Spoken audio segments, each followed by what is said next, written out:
First பாத்திரத்தை எடுத்து வேர்க்கடலைக்கு தேவையான உப்பை சேர்த்துக்கலாம். இப்போ ஒரு ஸ்பூன் காரப்பொடி சேர்த்துக்கலாம். ஃபஸ்ட்டு தண்ணி ஊற்றி நல்லா மிக்ஸ் பண்ணி எடுத்துக்கலாம்.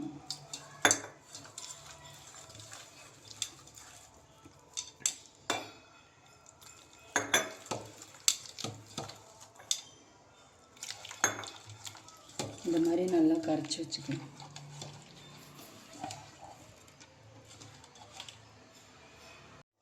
ஒரு கப் கடலை மாவு சேர்த்துக்கிறேன். ஒரு கப் அரிசி மாவு சேர்த்துக்கிறேன். இதெல்லாத்தையும் நல்லா இப்போ சேர்த்து மிக்ஸ் பண்ணிக்கலாம்.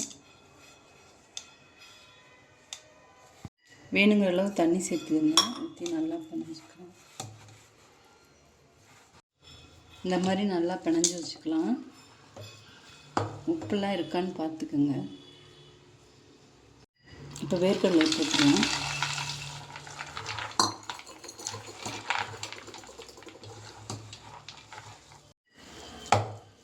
இந்த மாதிரி பிணைஞ்சிக்குங்க.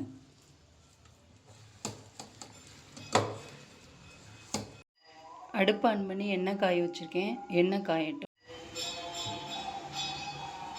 இந்த மாதிரி நல்லா கலந்து வச்சுக்கோங்க. எண்ணெய் காஞ்ச உடனே நம்ம எடுத்து பொரிச்சுக்கலாம். அது வரைக்கும் ஊறட்டும். எண்ணெய் காஞ்சிருச்சு. இப்போ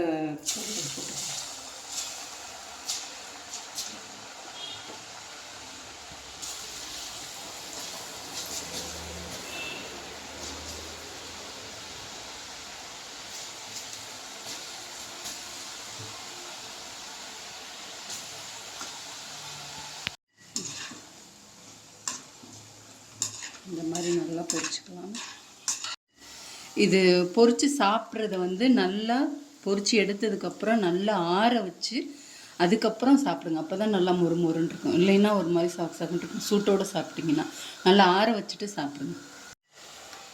எடுக்கிறதுக்கு முன்னால் கொஞ்சம் கருவேப்பிலை ஊற்றிக்கலாம். இப்போ எடுத்துடலாம்.